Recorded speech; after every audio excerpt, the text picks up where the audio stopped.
afternoon, I'm Steve Hensley. COVID-19 moves further eastward into the mountains. Today we learned from Pike County health officials a 28-year-old man tested positive.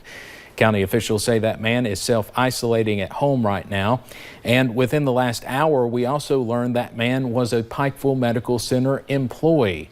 Hospital officials believe he was exposed at another facility. They did not mention the name of that facility. We also learned this afternoon that the Perry County man who tested positive that we told you about last night is at Pikeville Medical Center. So here is the latest map of Kentucky showing COVID-19 cases. There are now cases confirmed in at least 70 of Kentucky's 120 counties. The counties in the WYMT coverage area with positive cases include Pulaski, Boyd, Breathitt, Martin, Laurel, Lawrence, McCreary, Perry, Pike, Rockcastle, and Wayne counties. Now we're less than 30 minutes away from Governor Andy Beshear's update at 5 o'clock, which you can see live right here on WYMT. The National Coronavirus Task Force has also scheduled a news conference today at 5. You can see that on our second channel, H&I. Southeast Kentucky Rehabilitation Industries works on gear for the military throughout the year under different contracts for things like tents, hats, or whatever else soldiers need. WYMT's Hannah Reynolds talked to administrators of SECRI about their latest contract for people that's keeping us safe. A couple weeks ago, SEKRI decided they wanted their employees to continue working but feel safe while doing so. Just to make them comfortable coming to work, because a lot of people are not working right now and we're deemed essential. Then they got a call needing their help on a much larger scale. We were contacted by state government probably 3 or 4 days after we discussed that, and emergency management, they were wanting up to 500,000 masks as soon as possible. In their contract, they agreed to 275,000 masks. So they hit the ground running with fabric they already had. She's my startup on this. She's putting 2 pieces of fabric together, folding down on the notches to make the pleats. Once we put the elastic on, we can put them in the box and pack them up. We're hoping to have a pretty good lot in the box to send out of here tomorrow for the nurses and doctors. With each and every stitch protecting every person that uses them.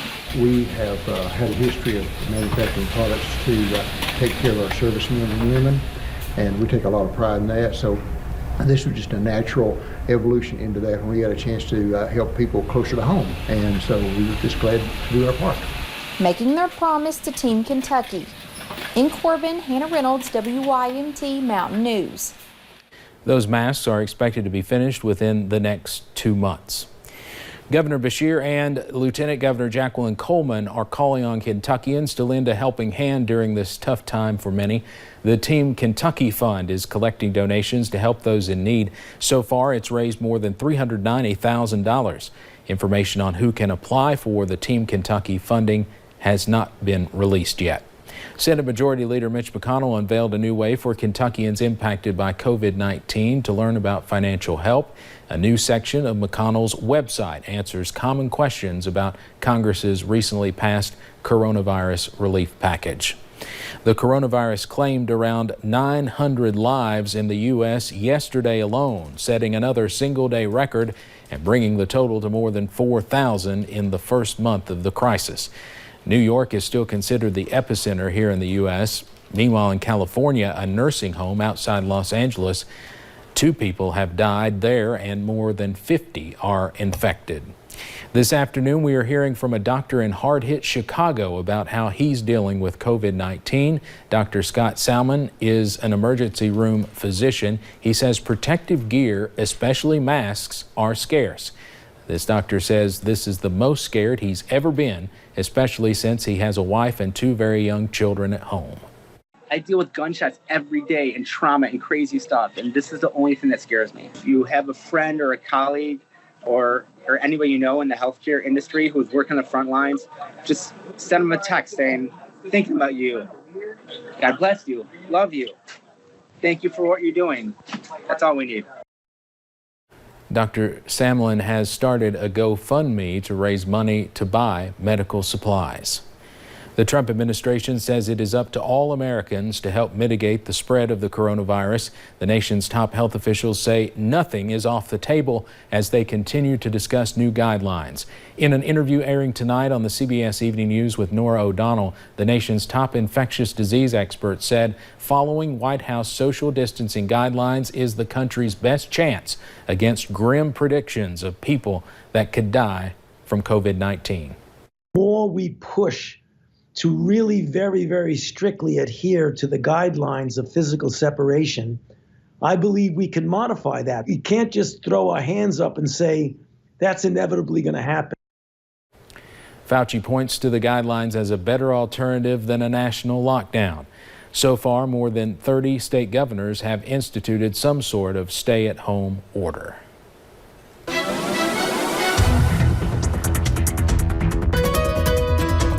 We dealt with the gloomy conditions once again today, but at least we've been slightly on the drier side. We'll go ahead and take you up to a few of those cameras where you're seeing those clouds sticking around up in Prestonsburg as we look at our Stonecrest camera and looking into Jackson. 49 degrees right now, so a little bit on the cooler side.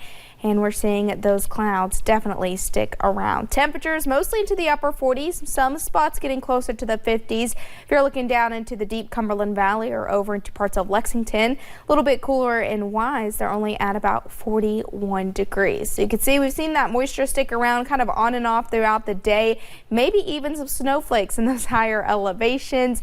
And you're seeing those clouds stick around, but they're expected to move out as we head into the overnight hours. So overnight temperatures look to drop into about the upper 30s to lower 40s.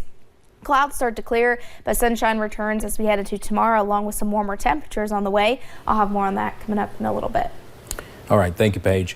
Lawmakers are passing a final state budget today, but it is nothing like what the governor proposed or even what most legislators thought it would be even just a few weeks ago. And it's just a one-year spending plan. All the changes are because of the COVID-19 crisis and the losses in state revenue. As WYMT's Phil Pendleton explains, the coronavirus has even changed how lawmakers voted on the budget.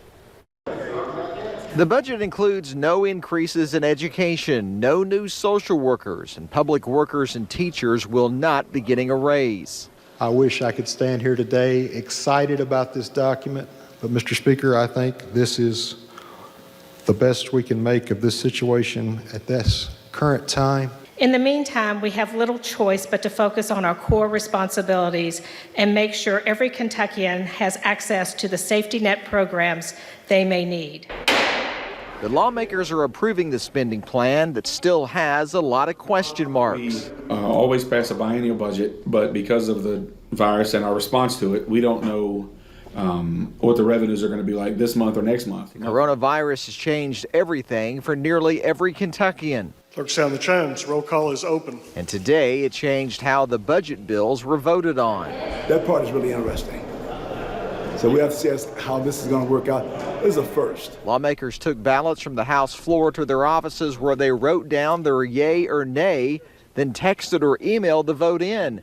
In a chamber with more than 100 people, on Wednesday, there were just about 10 in the House. And so it's not ideal, to be sure.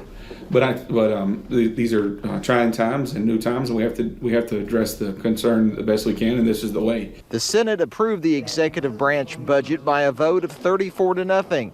The House followed with an 80-10 vote. It basically keeps spending at current levels. In Frankfort, Phil Pendleton, WYMT Mountain News. The budget does fully fund teacher and state worker pensions at $1.2 billion, but can reduce that if state revenue dips to less than 5% of projections. Real quick.